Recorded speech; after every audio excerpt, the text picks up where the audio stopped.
चलिए दोस्तों, स्वागत है आप सभी का वर्ल्ड अफेयर्स चैनल पर। स्टार्ट करते हैं अपने आज के करंट अफेयर डेली बेसिस पर। यहाँ पर आप पढ़ सकते हैं quick point, organisation, special day, MCQ day, news of the day and PYQs. आप मेरा टेलीग्राम चैनल ज्वाइन करें, अमन सर वाईफाई स्टडी।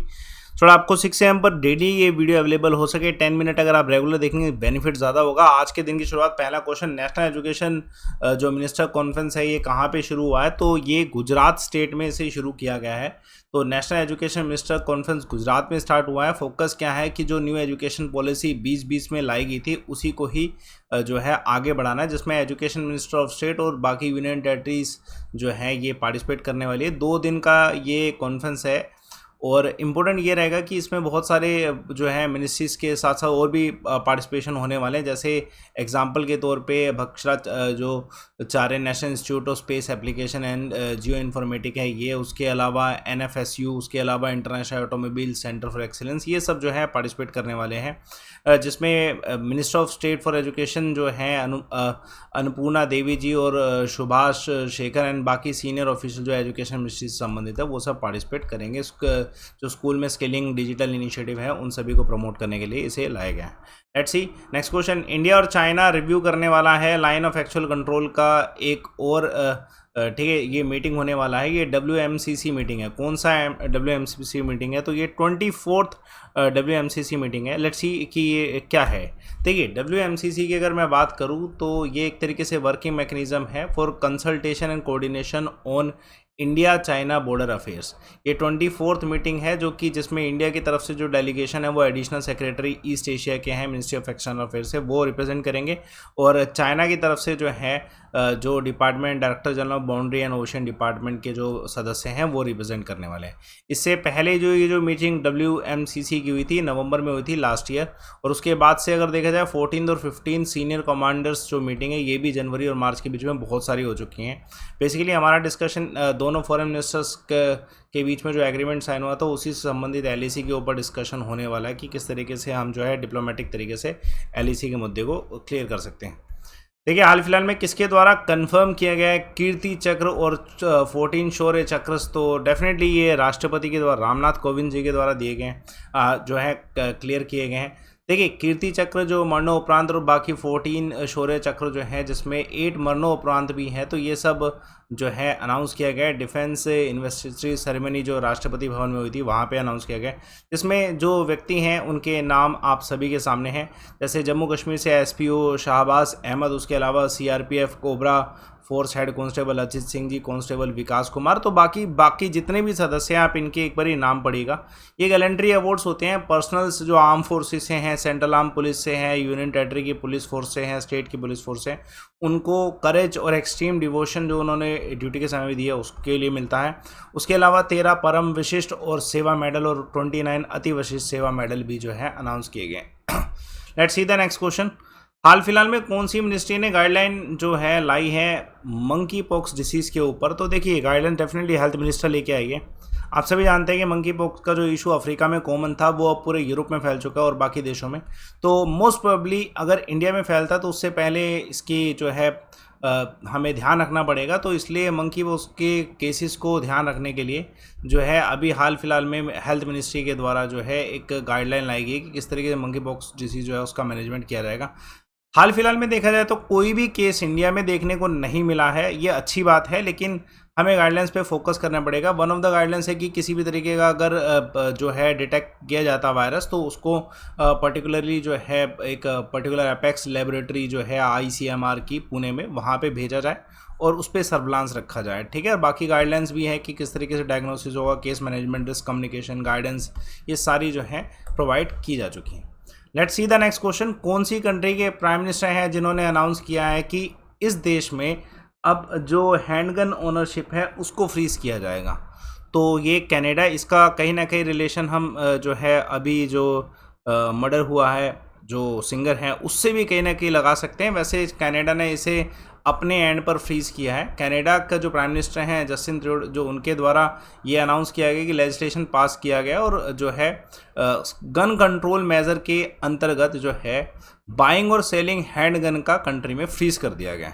इसका कारण ये भी है कि कनाडा में, वैसे तो कनाडा के जो रूल्स हैं वो यूएसए से ज़्यादा स्ट्रॉन्ग है अगर गन जो है उसकी बात करी जाए, लेकिन फिर भी बहुत सारे ऐसे इंसिडेंट्स देखने को मिले हैं, जैसे 2017 में असोल्ट हुआ था क्यूबिक मॉस्को में, उसके जिसमें किल किया गया था 6 लोगों को। उसके अलावा डेडली शूटिंग जो टोरंटो में 2018 में, तो ये इस वजह से होती है, गन अगर हाथ में है तो डेफिनेटली उसका कोई तो रिस्क हो सकता है। तो इसलिए कनाडा ने वॉयलेंस को कम करने के लिए, कम से कम वॉयलेंस हो उसके लिए जो है ये रूल लागू किया है। इंडिया वुमेन शूटिंग टीम जो है, इन्होंने गोल्ड मेडल जीता है हाल फिलहाल में कितने मीटर के राइफल इवेंट में, आईएसएफ वर्ल्ड कप 2022 जो हो रहे हैं, 10 मीटर का है। ये एक बहुत अच्छी अचीवमेंट है, ये पहला अचीवमेंट कह सकते हैं इस इवेंट का। इंडियन वुमेन शूटिंग टीम जिसमें एवलिन जो है, उसके अलावा श्रेया अग्रवाल जी, उसके अलावा रमिता, ये तीनों खिलाड़ी हैं जिन्होंने गोल्ड मेडल जीता है इंडिया के लिए 10 मीटर एयर राइफल में, जो कि इवेंट कहाँ पे हो रहा है, बाकू में हो रहा है। आईएसएफ वर्ल्ड कप 2022 है। तो ये इंडिया का फर्स्ट मेडल है इस इवेंट में, जिसमें इंडिया ने बहुत अच्छा प्रदर्शन किया डेनमार्क को हरा के। टोक्यो ओलंपिक से भी संबंधित ये खिलाड़ी हैं। लेकिन अगर मेंस की बात करी जाए तो मेंस में भी जैसे रुद्राक्ष, पार्थ एंड अदर जो खिलाड़ी हैं उन्होंने भी कोशिश पूरी करी है, लेकिन हालांकि गोल्ड नहीं जीत पाए, है ना। Let's see the next question. आप सभी जानते हैं एक दुखद बात है कि एमिनेंट प्लेबैक सिंगर के जो है, इनका निधन हुआ किस एज में, तो 53 की एज में। के एक वेल नोन जो है बॉलीवुड सिंगर है, इंडिया के बहुत प्रसिद्ध सिंगर में से एक हैं। जैसे इनका नाम है कृष्ण कुमार कुनाथ, पॉपुलरली के नाम से जाना जाता है। ठीक है, इनका निधन हाल फिलहाल में जो है कोलकाता में हुआ। अभी ये कोलकाता में एक कॉलेज नजरुल मंच में अपना परफॉर्मेंस दे रहे थे साउथ में। तो परफॉर्मेंस के जस्ट बाद जब वो ये होटल में गए तो इनका जो है डेथ का जो है न्यूज़ आया। हालांकि इनका पोस्टमार्टम नहीं हुआ है, तो उसका अपडेट तभी मिलेगा जब पोस्टमार्टम में चीज़ें क्लियर हो जाएगी किस वजह से डेथ हुई है। तो रिनोन्ड सिंगर में से एक है। चलिए एक और क्वेश्चन देखिएगा। कितने बीजेपी कैंडिडेट्स हैं उत्तर प्रदेश ने जिन्होंने नॉमिनेशन फाइल किया राज्यसभा पोल के लिए, तो ये जो है 8 हैं। देखिए वैसे भी आप सभी जानते हैं कि जो यूपी है, यूपी से सबसे ज़्यादा वैकेंसीज होती हैं हर एक की, चाहे लोकसभा राज्यसभा हो। तो भारतीय जनता पार्टी के कैंडिडेट जो हैं उन्होंने 8 नॉमिनेशन राज्यसभा के लिए सिर्फ और सिर्फ यूपी से फाइल किए हैं, जिसमें जो है जो प्रेजेंट थे उस समय deputy chief minister Brajesh Pathak, Keshav Prasad Maurya, ये सब लीडर प्रेजेंट थे। जो मेंबर जो कि आ रहे हैं टोटल 8 में, वो सारे लिखे हुए हैं।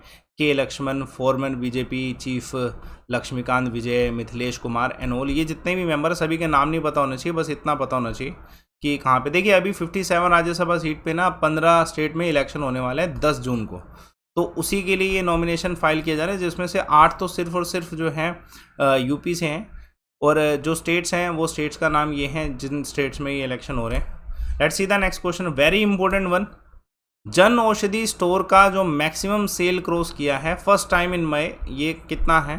100 करोड़ का। ये एक अच्छी अचीवमेंट है। गवर्नमेंट ऑफ इंडिया के द्वारा जन औषधि स्टोर्स लागू किए गए हैं। टोटल सेल इसका 100 करोड़ हुआ है। एज ऑन मई जो है पहली बार इतना क्रॉस किया है, ऐसा जो है आंकड़ा दिया गया union ministry of chemical fertiliser के द्वारा। लास्ट जो ईयर का मई का था वो 83 करोड़ का था, इस बार का 100 करोड़ का है। देखा जाए तो पूरे इंडिया में इस समय 8700 के आसपास जन औषधि स्टोर्स हैं।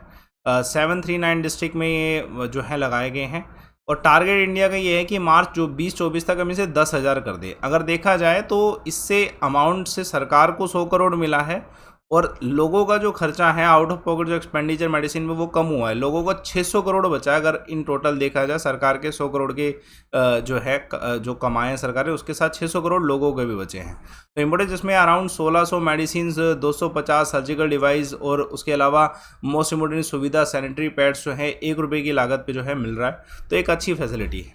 प्रधानमंत्री किसान जो है इसमें 11 इंस्टॉलमेंट कितने अमाउंट की गई है, तो ये 21,000 करोड़ का अमाउंट गया है। प्रधानमंत्री किसान सम्मान निधि जो स्कीम है, इसका 11 इंस्टॉलमेंट 21,000 करोड़ का गया है।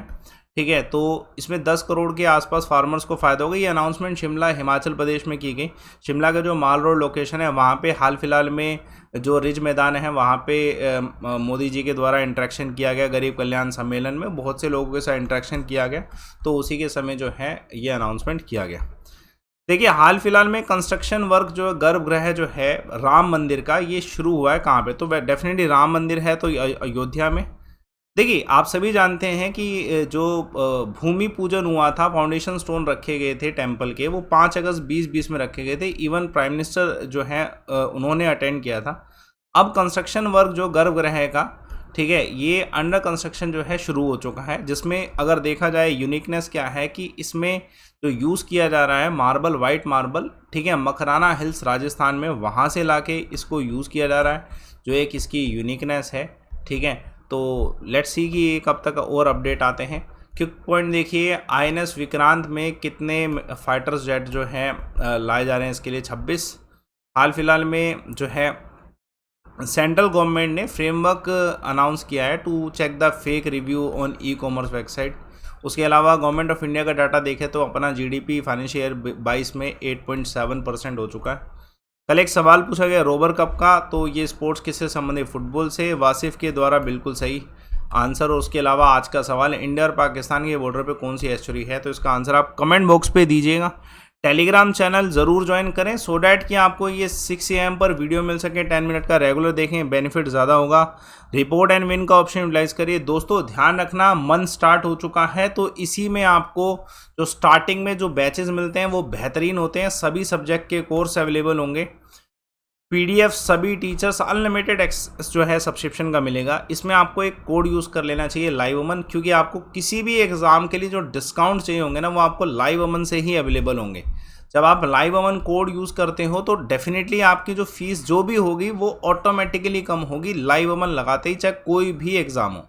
और अपॉर्चुनिटी ये है कि अगर आप कोड को अभी लगा रहे हैं तो आपको बेनिफिट मिलने वाले हैं। प्रोसीड टू पे के लिए लाइव अमन कोड यूज़ करिए, एसएससी में जाके या फिर किसी भी एग्जाम में जाके अनअकैडमी पे।